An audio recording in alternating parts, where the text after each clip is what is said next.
এক দরিদ্র নারী প্রতিদিনের মতো সেদিনও ভোরে বেরিয়েছিল। মাঠে ঘাটে ঘুরে কষ্ট করে কিছু হাড় জোগাড় করেছিল। সেগুলো বাজারে বিক্রি করেই সে তার 3টি সন্তানের মুখে অন্ন তুলে দিত। হঠাৎ কোথা থেকে এক কাক উড়ে এসে তার সংগ্রহ করা হাড়ের মধ্যে থেকে একটি হাড় তুলে নিয়ে উড়ে গেল।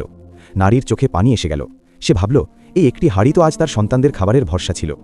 দুঃখে কাতর হয়ে সে ন্যায় বিচারের আশায় পৌঁছল মহান নবী হজরত দাউদের দরবারে। সে বলল, হে আল্লাহর নবী, আমি গরিব মানুষ, এই হাড় বিক্রি করেই আমার সংসার চলে। আজ একটি কাক আমার একটি হাড় নিয়ে গেছে, আমি ন্যায় চাই। আল্লাহর আদালত কোথায়? হজরত দাউদ আলাহিসাল্লাম তাকে সান্ত্বনা দিয়ে বললেন, এখানেই বসো, আমি তোমার ব্যাপারে ফয়সালা করব।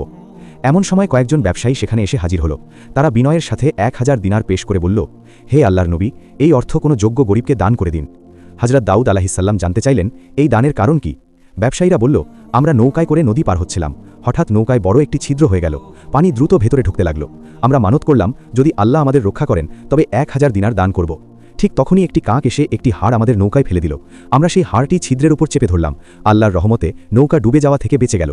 সব কথা শুনে হজরত দাউদ আলাহিসাল্লাম মৃদু হেসে সেই দরিদ্র নারীকে বললেন, যে হাড় হারিয়ে তুমি কষ্ট পাচ্ছিলে, আল্লাহ তাই বহু মানুষের প্রাণ বাঁচানোর মাধ্যম করেছেন, আর সেই হাড়ের বদলেই আজ তোমার জন্য এই 1000 দিনার নির্ধারিত হয়েছে। নারীর চোখ ভরে উঠল কৃতজ্ঞতার অশ্রুতে। সে বুঝল, মানুষের চোখে ক্ষতি মনে হলেও আল্লাহর ফয়সালায় তাতে লুকিয়ে থাকে অশেষ কল্যাণ। এই রকম মজার মজার ভিডিও পেতে লাইক করো, কমেন্ট করো, সাবস্ক্রাইব করো আর বেল আইকনটি বাজিয়ে দাও, যেন এই রকম ভিডিও তোমাদের সামনে আসে।